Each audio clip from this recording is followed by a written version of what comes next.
बिस्मिल्लाहिर्रहमानिर्रहीम। Dear aspirants, अस्सलामु अलैकुम। Babar Nadeem here. Dear aspirants, आज हम एक और क्वेश्चन जो है वो सॉल्व करेंगे लिमिटेशन एक्ट का। और आज का दिन बहुत स्पेशल है कि अल्हम्दुलिल्लाह जो लोग 28 के 28 लोग जो हमारे साथ तैयारी कर रहे थे उनमें से 27 लोगों की सिलेक्शन हो गई। और जो 28वां है उनका भी ऑब्जेक्शन लगा है कि उनका एक्सपीरियंस जो है ना एज़ पर रिक्वायरमेंट नहीं है, तो अल्लाह करे उसका ऑब्जेक्शन भी क्लियर हो जाए। तो ये आपके लिए एक मोटिवेशन है। अगर आप मेरे बताए हुए प्रिंसिपल्स के मुताबिक स्टडी करोगे तो आप सब के सब सिलेक्ट हो सकते हो। सब के सब का लफ्ज़ इसलिए बोल रहा हूँ कि हाई कोर्ट में इतनी सीट्स पड़ी हुई हैं कि आपका आपस में कोई मेरिट नहीं बनना। आप में से जो पूरा उतरेगा क्राइटेरिया में वो जज है। तो यकीन जानिए, अगर आप में डिटर्मिनेशन, पैशन और कंसिस्टेंसी है ना, और आप इस चीज़ को इंजॉय करना चाहते हैं जो आज वो लोग इंजॉय कर रहे हैं, तो फिर आपको जो है ना ये 5 माह के लिए मेहनत करनी होगी, दिन रात जो है वो ये करना होगा। मुझे अफसोस इस बात का है कि आप में से वो लोग जो काफ़ी अरसे से यानी व्हाट्सएप ग्रुप वगैरह पे स्टडी कर रहे हैं वो बच्चों वाले क्वेश्चन करते हैं, सिलेबस बता दें जी, वो बता दें जी प्रोपोजिशन कैसे करनी है जी, वो फलां कैसे, भाई सब कुछ बता चुके हैं। बार बार लिंक शेयर हो रहे हैं, यूट्यूब के ऊपर लेक्चर रखे गए हैं।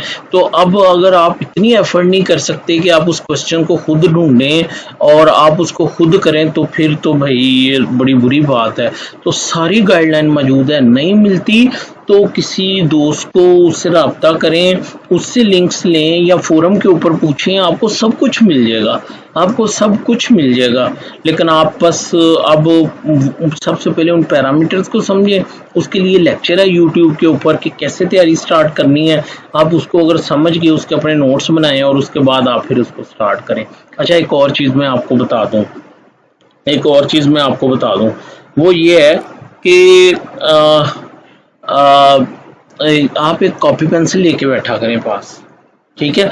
और जो क्योंकि बहुत सारी चीज़ें ऐसी होंगी जो मैं बोल जाऊंगा लेकिन वो स्क्रीन पे नहीं आ रही होंगी, तो जब आप अपने नोट्स बना लोगे ना तो फिर आपको बेशक वो लेक्चर भी ना देखना पड़े, सुनना पड़े, लेकिन वो जो नोट्स बनाए होंगे ना वो आपको ज़्यादा आपकी मेमोरी को जो है वो रिफ्रेश करेंगे, ठीक है। अच्छा, आज का लेक्चर जो है वो बहुत अहम है, ठीक है।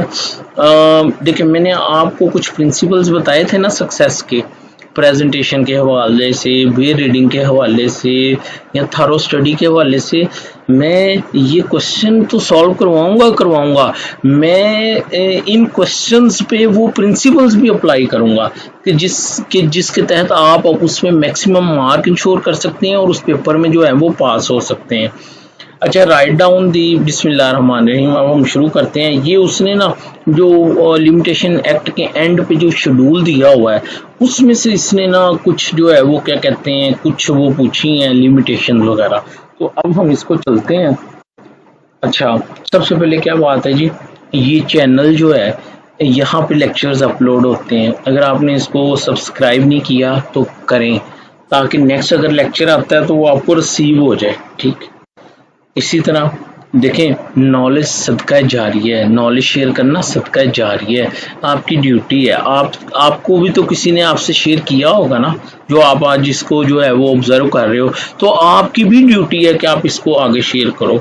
इसका लिंक पकड़ें, उसको सोशल मीडिया पे डालें, उसको दूसरे लोगों से शेयर करें, उसको व्हाट्सएप पे शेयर करें, ताकि हर उस बंदे से के पास एक दफ़ा ज़रूर पहुंच जाए जो कि जिसके पास गाइडलाइन नहीं है, जो एकेडमी अफोर्ड नहीं करता, जिसको स्टैंडर्ड की गाइडलाइन जो है वो नहीं मिलती। लेकिन अगर आप ऐसे नहीं करोगे तो ये फिर आपका और अल्लाह ताला का मामला होगा कि आपकी ड्यूटी थी, आप पे फ़र्ज़ था कि आप उस चीज़ को आगे शेयर करते, लेकिन आपने उसके लिए कोई एफर्ट नहीं की। आपने या जानबूझ के एफर्ट नहीं की या आपने मेरी बात को इग्नोर कर दिया।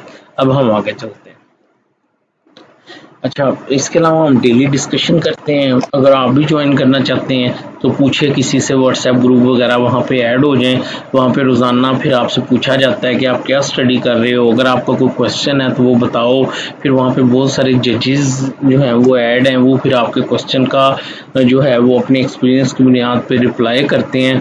तो it is the priceless efforts, जो वो आपको बता सकते हैं एक्सपीरियंस की बुनियाद पे, वो कोई बुक नहीं बता सकती, वो कोई नॉन प्रैक्टिसिंग लॉयर जो आपको पढ़ा रहा है वो नहीं बता सकता। अब ये जो लेक्चर है हमारा, जो क्वेश्चन है, इसके कुछ एम्स हैं जो हम इसके एंड में या ड्यूरिंग दैट लेक्चर हम सीखेंगे, तो आपने उसके ऊपर फोकस रखना है। सबसे पहले हम क्या सीखेंगे? Tip to ensure success, thorough study is the precondition for success in exam.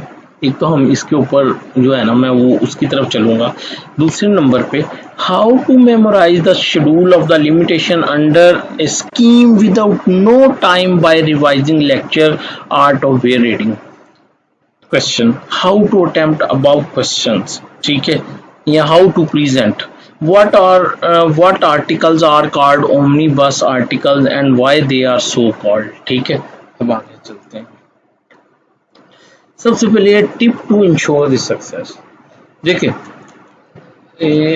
ये क्वेश्चन था ना, ये वाला, ये कभी आपने सोचा भी नहीं होगा कि ये फर्स्ट टाइम आया है कि उसने जो है वो लिमिटेशन एक्ट का जो शेड्यूल है उसमें से क्वेश्चन जो है वो पूछ लिया है, ठीक है। तो अब जो चीज़ मैं आपको बताना चाहता हूँ वो ये है कि जब मैं आपको बताए थे मैंने उसके पैरामीटर सक्सेस के, तो मैंने एक बात की थी, मैंने कहा था कि भाई thorough study, there is no shortcut to success. ये जो आपकी स्क्रीन पर टेक्स्ट आ रहा है ये सारा आपने रीड करना है, ठीक है, बेशक इसको पास करके आप इसको रीड करें। तो मैंने आपको बताया था कि जो है वो क्या कहते हैं, there is no shortcut to success, ठीक है, थॉरो स्टडी। अब मुझे बताएं कि क्या ये जो शेड्यूल है ये कहीं किसी गाइड में इसका क्वेश्चन बनाया होगा? कभी भी नहीं बनाया होगा। या जिसने सिलेक्टिव स्टडी की होगी उसने शेड्यूल किया होगा? नहीं किया होगा। तो इसीलिए कहते हैं थॉरो और कंसेप्चुअल स्टडी। कंसेप्चुअल स्टडी वाला यहाँ प्रिंसिपल अप्लाई नहीं हो रहा, वो किसी और क्वेश्चन में मैं अप्लाई करूंगा। तो वो देखें, वो की पॉइंट यहाँ पे क्या हो गया, अप्लाई हो गया। और यही फर्क है एक हाई कोर्ट के एग्जाम में और जो आप एलएलबी में एग्जाम दे के आए, दोनों में फर्क ही ये है। एलएलबी में क्या था, एलएलबी में ये था कि वो सिलेक्टिव क्वेश्चन तैयार किए और आप पोजीशन भी ले सकते थे, लेकिन अब नहीं है। अब उसके लिए कोई इंपॉर्टेंट नॉन इम्पॉर्टेंट क्वेश्चन नहीं है, वो कहीं से भी आपको कोई क्वेश्चन भी पूछ सकता है। तो जो लोग रह जाते हैं उनका सबसे बड़ा इशू ये होता है कि उनका दिन बैड लक ये होती है कि जो क्वेश्चन आए होते हैं वो उनको नहीं आ रहे होते। तो दिस इज द थिंग कि आपने जो है वो थॉरो स्टडी जो है वो करनी है, because there is no shortcut to success. तो क्या आपने ये टेक्स्ट भी जो है वो रीड कर लिया। अब मैं आगे चलता हूँ। अब how to memorise schedule of limitation. देखिए मैंने आपको बेयर एक्ट की रीडिंग का प्रिंसिपल क्या बताया। अब अगर किसी ने वो लेक्चर नहीं सुना तो सुने, how to read a bare act, ठीक है। अच्छा, मैंने आपको बताया था कि एक स्कीम के साथ उसको पढ़ें। स्कीम क्या है? अब ये स्क्रीन पे जो टेक्स्ट है आपने इसको भी पढ़ लेना है, ठीक है। स्कीम क्या है? स्कीम ये है कि जो उसका इंडेक्स है उसमें जो चैप्टर्स हैं, उन चैप्टर्स के जो नाम है वो कौन से सेक्शन से स्टार्ट होते हैं, कौन से सेक्शन पे एंड होते हैं, वो सब अगर आप एक पेज पे लिख के अपना इंडेक्स बना के याद कर लेंगे तो बिलीव मी, आपको फर्ज करो वो कहता है जी कि जी आप ना फर्ज करें, वो कहता है जी एक सेक्शन पूछता आपसे इन्वेस्टिगेशन के मुताल्लिक, और वो कहता है जी अब आपने इन्वेस्टिगेशन का उसने वो सेक्शन बताया, सेक्शन नंबर नहीं बताया। अब आपने गेस करना है कि वो सेक्शन नंबर क्या है। तो अगर आपने स्कीम के तहत याद किया है तो आपको पता चलेगा कि ये इन्वेस्टिगेशन वाला चैप्टर छठा चैप्टर था और वो छठा चैप्टर इस सेक्शन से शुरू होता था, इस सेक्शन पे एंड होता था। तो गौर करें, आप करीब पहुंच गए हैं, उस सेक्शन के करीब पहुंच गए हैं जो आपके, जिसको आप फिर अगर आप ये याद कर लें कि ऊपर नीचे वाले सेक्शन क्या थे तो वो सेक्शन आपको जो है वो याद आ जाएगा। पहला नंबर भूलेगा नहीं, अगर भूलेगा तो याद आ जाएगा। क्यों? क्योंकि आपने एक स्कीम के तहत उसको याद किया है। इसी तरह मैं आपको कहता हूँ कि जब आप मसला को बेयर एक्ट पढ़ते हैं ना, साथ साथ अपना भी इंडेक्स बनाया करें।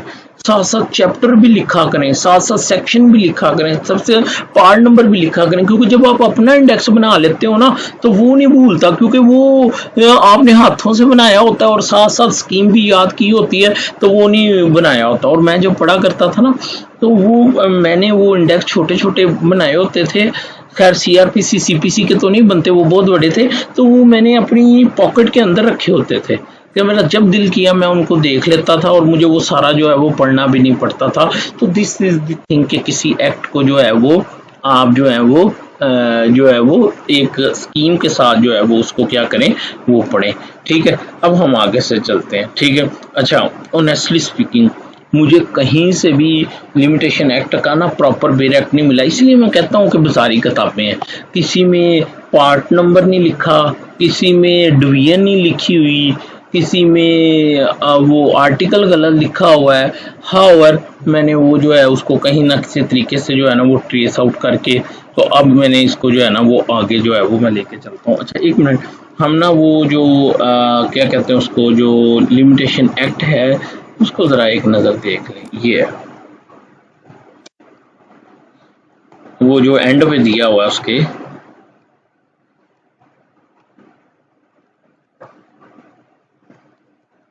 जी ये आ गया, ये आ गया आपके सामने। फर्स्ट शेड्यूल है, सेक्शन 3 के रेफरेंस से आप सेक्शन 3 भी साथ मिला के आप पढ़ें।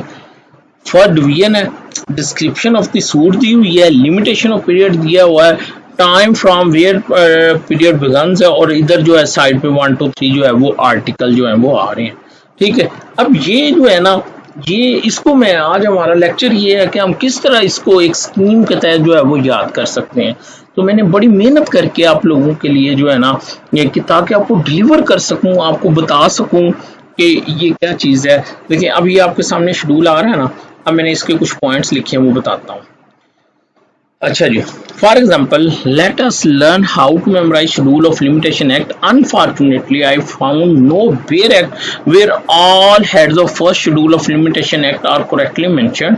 However after a research I found that there is only one schedule, first schedule and other are repealed, यानी सेकंड शेड्यूल थर्ड शेड्यूल भी है लेकिन वो रिपील्ड है। ये तो मैंने ये चीज ऑब्जर्व की। फिर मैंने क्या ऑब्जर्व किया, there is only one schedule and other are repealed, उसके बाद है first schedule consist of 3 divisions, first second and third division. ठीक है, second and third divisions are again repealed. ये देखिए ऊपर लिखा आ रहा है ना फर्स्ट डिवीजन्स। ठीक है, फिर मैंने ये पढ़ा कि जो फर्स्ट डिवीजन जो है, फर्स्ट डिवीजन कंसिस्ट ऑफ 10 और 11 पार्ट्स। अब ये जो फर्स्ट डिवीजन इसके पार्ट्स हैं, parts limitation for each part remain same, यानी एक पार्ट के लिए लिमिटेशन अगर 30 दिन है तो 30 दिन ही रहती है। और part is change when limitation is also change. मतलब मैं आपको बताता हूँ, इधर देखें, ये पार्ट 1 है ना 30 डेज, तो ये 30 डेज वाली लिमिटेशन चलेंगी। पार्ट 2 आप इस तरह करें ना, आप पार्ट 4 देखें, पार्ट 4 देखें, तो अब पार्ट 4 कब तक चलेगा, जब तक लिमिटेशन क्या रहेगी 1 ईयर की। देखें, और जब 2 ईयर हो जाएगी तो क्या हो जाएगा, पार्ट चेंज हो जाएगा। ये देखें, ये देखें, ये पार्ट 5 शुरू हो गया, 2 ईयर्स, पीछे 1 ईयर चल रही थी तो अब जो है वो 2 ईयर हो गई। तो इसके 11 पार्ट्स हैं, यानी इसमें 11 किस्म की जो है वो क्या होंगी, वो लिमिट, ये लेकिन these पार्ट्स हैं सिर्फ सूट की हद तक। ठीक है, अच्छा जी, अब मैं आपको थोड़ा सा आगे लेके चलता हूँ, रुक जा। अच्छा ये देखें, तो ये क्या कह रहा है, ये कह रहा है कि first division consist of 10 11 parts, limitation for each part remain same, part is change when limitation is also change. First division consist of 183 articles, पूरी डिवीजन के कितने आर्टिकल हैं, 183। Whole articles are divided into 3 article. ये अब ये बड़ी important चीज है, whole articles of first division are divided into 3 categories. जरा गौर करें, ये देखिए, ये ऊपर लिखा है फर्स्ट डिवीजन और सूट्स लिखा हुआ है। अब इसकी जो आप सेकंड डिवीजन जो है वो आप देखेंगे तो वो क्या होगी, जो सेकंड डिवीजन होगी, ये देखें, अभी फर्स्ट डिवीजन नहीं चल रही। ये आ गई सेकंड डिवीजन। तो सेकंड डिवीजन है अपील और थर्ड डिवीजन क्या है? थर्ड डिवीजन है एप्लीकेशन। तो क्या चीज साबित हुई कि एक जो शेड्यूल है उस शेड्यूल में जो फर्स्ट डिवीजन है उसके 3 पार्ट्स हैं, 3 उसकी कैटेगरीज हैं, 3 डिवीजन्स हैं शेड्यूल की, एक सूट से, एक अपील से और एक क्या एप्लीकेशन है। अब वापस आए। अच्छा जी, कहता है whole articles are divided into 3 categories: suits, appeal and application. Article 1 to 149 deals with suits. लो जी, जो फर्स्ट कैटेगरी है सूट्स वाली, फर्स्ट डिवीजन, वो किससे डील कर रही है? वो डील कर रही है सूट से। और 150 टू 157 किससे डील कर रहा है? अपील से। और 185 टू 183 किससे डील कर रहा है? एप्लीकेशन से। ठीक है, अब मेरी एक बात सुने, अगर आपको ये स्कीम ज़हन में बैठ गई कि लिमिटेशन एक्ट का जो शेड्यूल है उसमें 3 किस्म की कैटेगरीज हैं, एक कैटेगरी जो है वो सूट्स की है, एक अपील्स की है, एक जो है वो किसकी है? एप्लीकेशन की है। फर्ज करो कि पेपर में वो अपील की लिमिटेशन पूछ लेता है जैसा कि उसने पूछी है, तो अगर आपको ये याद है कि भाई सूट्स 1 से 149, अपील 150 से 157, तो आपका काम आसान हो गया। अब तो आपको 7 आर्टिकल में से एक आर्टिकल सिलेक्ट करना है, तो कितना आपके लिए इजी हो गया, कितना इजी हो गया। क्यों? क्योंकि आपने एक स्कीम के तहत याद की है, आपने एक स्कीम के साथ उसको जो है वो पढ़ा है। तो ये वो चीज है जो मैं आपको कहता हूं कि खुदारा बेयर एक्ट को स्कीम के साथ पढ़ा करें, वो आपको याद हो जाएगा। ठीक है, होप कि आपने मेरा पॉइंट जो है, जो मैं बताना चाह रहा हूँ, आपने उसको पिक कर लिया। अब मेरे सामने होते तो मैं फिर आपसे कहता कि रिवाइज करें कि आपको क्या समझ आई है। अब आगे चलते हैं। Each article deals with one limitation, यानी एक ही वो सूट की, अपील या एप्लीकेशन की लिमिटेशन बताएगा ना। अब अगला पॉइंट बड़ा इंपॉर्टेंट है। Each limitation has following parts: article number, description कि वो सूट है, अपील है या एप्लीकेशन है, फिर उसके बाद वो बताता है पीरियड ऑफ लिमिटेशन, और फिर बताता है time from where limitation is to be run. ठीक है, मतलब मैं आपको वापस लेके चलता हूँ। मसलन ये आपके सामने है, आर्टिकल आ गया, उसके बाद वो अपील की डिस्क्रिप्शन आ गई, फिर उसकी लिमिटेशन आ गई, और उसके बाद time from which period is to be run, वो आगे इस कॉलम के अंदर लिखा हुआ है। ठीक है, अब आप लोगों ने एक ब्लंडर मिस्टेक की है। आप लोगों ने अपनी प्रेजेंटेशंस मुझे शेयर की हैं। देखिए कितने अफसोस की बात है कि 4000 बंदा स्टडी कर रहा है और सिर्फ 7 लोगों ने ये सोचा है कि वो अपने फ्यूचर से सीरियस हैं कि हम सर को अपना क्वेश्चन अटेम्प्ट करके दिखाएं, एक ऐसे सर को जो जज है। और वो क्या कर रहा है, वो आपकी खामियां भी आपको बताना चाह रहा है, वो खुद भी आपको अटेम्प्ट करके बताना चाह रहा है, लेकिन अनफॉर्चुनेटली आप इंटरेस्ट ही नहीं ले रहे।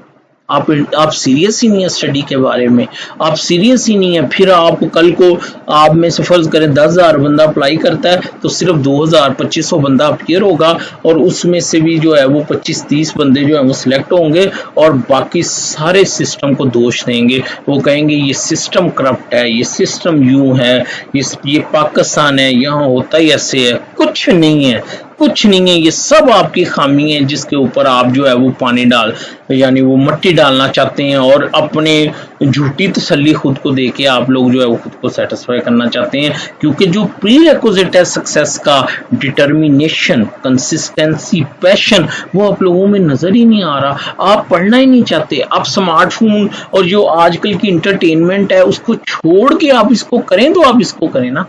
मेरी बातें हार्श लगेंगी लेकिन आप लोगों ने माइंड नहीं करना। अब मैं जो है वो आगे जो है वो, ठीक है। अच्छा, अब मैं बता रहा था कि आपने ब्लंडर मिस्टेक क्या की है, यानी वो जो 7 लोगों ने प्रेजेंटेशन शो की है, उन्होंने सिंपल जवाब दिया है लिमिटेशन का आर्टिकल 156। उन्होंने उन्होंने सिंपल लिमिटेशन बताई है 90 डेज, ना तो आर्टिकल बताया, ना ये बताया कि वो टाइम कहां से रन करेगा। तो ये चले, कम से कम आप इतना तो बताएं कि वो आर्टिकल कौन सा है, और वो आर्टिकल आप कब बताएंगे, जब आप स्कीम के तहत उसको याद करेंगे। अभी हम उस प्रेजेंटेशन के ऊपर भी चलते हैं। अब हम आगे चलें। तो जी हमने देखा कि हर जो लिमिटेशन है उसमें एक आर्टिकल नंबर होगा, फिर ये बताया होगा वो सूट से डील कर रहा है, अपील से या एप्लीकेशन से, फिर लिमिटेशन लिखी होगी, फिर ये time from where limitation is to be run. अच्छा, I can explain about scheme of schedule of limit in a tabular form. देखिए मैंने आपके लिए ना मेहनत करके आपके लिए मैंने एक टेबल बनाया, आप भी बना लो, आप भी अपना टेबल ऐसे बना लो, ये देखो, ताकि आप अब उसको फर्दर मेमोराइज कर सको कि फर्स्ट शेड्यूल है, उसके सूट्स के आर्टिकल यहाँ से यहाँ हैं, अपील के आर्टिकल यहाँ से यहाँ हैं और एप्लीकेशन के यहाँ से यहाँ हैं। अब जो आर्टिकल 1 है वो डील कर रहा है 30 डेज से, 2 डील कर रहा है 90 डेज से, ये बेसिकली पार्ट 1, पार्ट 2, पार्ट 3। अच्छा, आर्टिकल 4 से 31 डील कर रहा है 1। यानी अब आप ये भी ज़हन में स्कीम बैठाएं कि सूट्स में जो 1 ईयर की लिमिटेशन है उसको डील कर रहा है आर्टिकल 32 से 36। तो अगर आपको पेपर में ये याद रह गया कि फलां सूट की लिमिटेशन 1 ईयर होती है तो वो आर्टिकल ढूंढना आपके लिए कोई मसला नहीं रहेगा, ठीक है। अच्छा, उसके बाद 3 इयर्स को कौन से आर्टिकल डील करते हैं, 37 से 115, 6 इयर्स के, 12 इयर्स के, 30 इयर्स के, 60 इयर्स के, आपने नोट कर लिया जी। ये अब ये आर्टिकल्स इसलिए हैं कि ताकि आपको वो मेमोराइज करने में आसान रहे, ठीक है। इसी तरह अपील के आर्टिकल्स हैं 7 डेज वाले के लिए, 20 इयर्स के लिए आर्टिकल, 30 इयर्स के लिए, और ये देखें 30 ईयर के लिए, 30 डेज के लिए 2 आर्टिकल हैं, बाकी सब के लिए एक आर्टिकल है। इसी तरह जो है वो एप्लीकेशन है, ठीक है। तो hope you got my point. अब हम जो है वो वापस चलते हैं। ये टेबुलर फॉर्म जो है आप इसको देख लीजिए और प्लीज़ आप इसको जो है वो अपना एक पेज के ऊपर जो है आप इसको जो है वो बना लीजिए। मैं कोशिश करता हूँ कि एक पेज एक जगह पे आ जाए ना, ताकि ये ना हो बाद में आपको वो नज़र ना पूरा आए, तो फिर ये चीज़ अब मेरा ख्याल है अब आपको पूरा नज़र आ रहा है। अगर आप यहाँ पे स्क्रीन रोक के इसको नोट करना चाहें तो आप जो है अपना जो है वो शेड्यूल बना सकते हैं आप। तो मेरा मकसद आपको एक क्वेश्चन हल नहीं करवाना, मेरा मतलब ये है कि आप वो लिमिटेशन में कोई भी क्वेश्चन पूछे तो आप बच्चे लोग जो है उसको अच्छी तरह से फौरन उसको हल करके आओ। अब हम आगे चलते हैं, ठीक है। अब चलते हैं आगे, टेबुलर भी देख लिया। अच्छा, अब है व्हाट आर्टिकल्स आर ओमनीबस। देखिए, वो सूट जिसकी लिमिटेशन ही नहीं लिमिटेशन एक्ट में दी गई उसके लिए है आर्टिकल 20। वो कहता है कि जब कोई लिमिटेशन कहीं भी नहीं लिखी तो फिर उसकी लिमिटेशन है 6 साल उस सूट की। मसलन डिक्लेरेटरी सूट की लिमिटेशन कहीं नहीं दी हुई तो फिर हम क्या करेंगे कि आर्टिकल 120 के अप्लाई करते हुए हम क्या कहेंगे कि इसकी लिमिटेशन कितनी है, वो इसकी जो लिमिटेशन है वो कितनी है, वो है 6 ईयर। इसी तरह अगर किसी एप्लीकेशन की लिमिटेशन नहीं दी तो वो कहाँ पे लिखी है, वो आर्टिकल 181 में लिखी है। वो कितनी लिखी हुई है, वो लिखी हुई है 3 इयर्स, ठीक है। होप कि आपने मेरा पॉइंट जो है उसको जो है वो आपने पिक कर लिया है, आपको जो है वो समझ उसकी जो है वो आ गई है। अब चलते हैं हम आगे। How to present about question in best वे।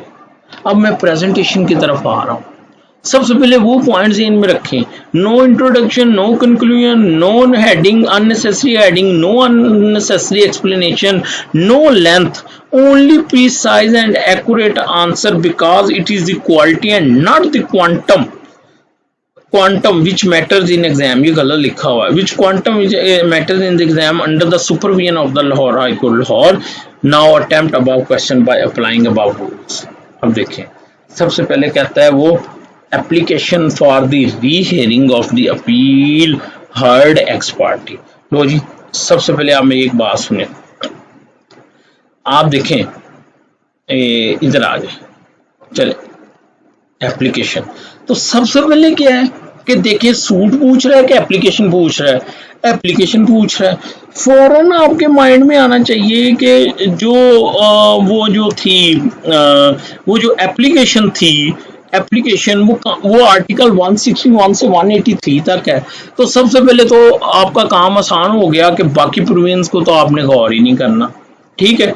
उसके बाद अब आपको अगर याद है कि उसकी लिमिटेशन कितनी है फर्ज करें आपको याद है 30 डेज है, तो आपको फौरन ये याद आना चाहिए कि जो 30 डेज की लिमिटेशन है वो तो थी आर्टिकल 166 से लेके 170 तक। तो अब आपके लिए वो गेस करना आसान हो गया कि वो लिमिटेशन जो थी वो इनमें से जो है वो कौन सी। अच्छा एक बात बता दूं, अगर आप नई भी आर्टिकल लिख के आएंगे ना तो वो आपको फेल नहीं करने लगा, लेकिन अगर आप लिखाएंगे आपको याद है तो फिर आपकी बल्ले बल्ले, फिर आपकी बल्ले बल्ले, फिर आपको पूरे मार्क्स में उसके मिल जाएंगे। मैं इसलिए कह रहा हूँ कि अब आप ये ना परेशान हो जाइएगा कि मुझे तो ये याद ही नहीं हो रहा, बस एक तरीका बता रहा हूँ उसको याद करने का, ठीक है।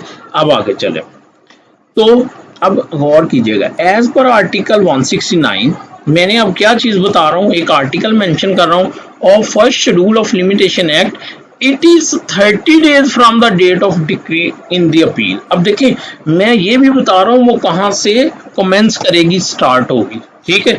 तो मैंने कितनी चीजें बताई हैं आंसर में, आर्टिकल नंबर, फिर उसके बाद मैंने क्या बताया, लिमिटेशन बता दी है, और फिर मैंने उसका क्या बता दिया है, वो बता दिया है कि वो कहाँ से रन करेगी, ठीक है।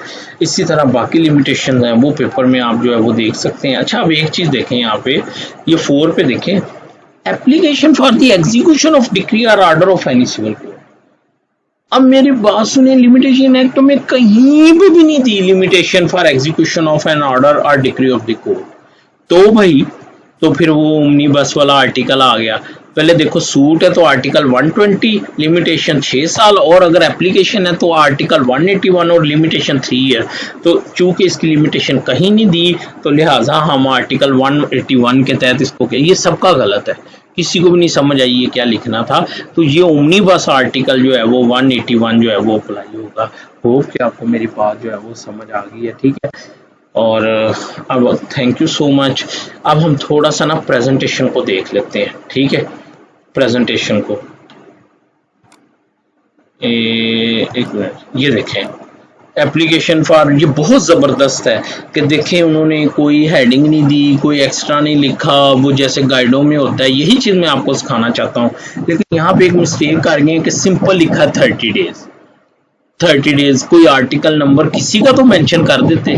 आई एडमिट के हर एक का याद नहीं रह सकता, लेकिन किसी का तो आर्टिकल जो है वो लिख देते।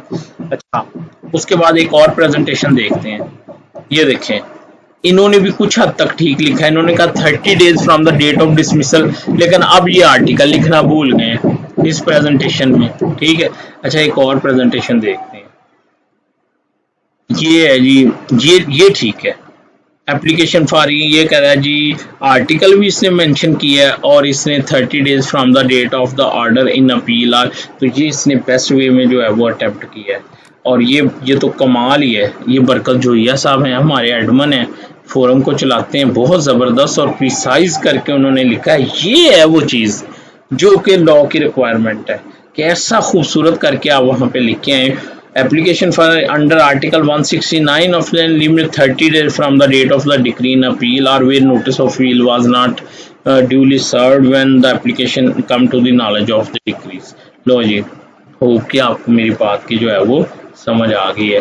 तो अब आप मुझे अपनी दुआओं में याद रखिएगा, प्लीज़ इसको शेयर करें। And I am waiting for appreciation कि आप ये लेक्चर देखने के बाद फोरम पे कमेंट्स में ज़रूर बताइएगा कि आपको ये लेक्चर कैसा लगा। सदका जारिया है, हर एक से शेयर कीजिएगा, मुझे अपनी दुआओं में याद रखिएगा। थैंक यू सो मच, अल्लाह हाफिज़।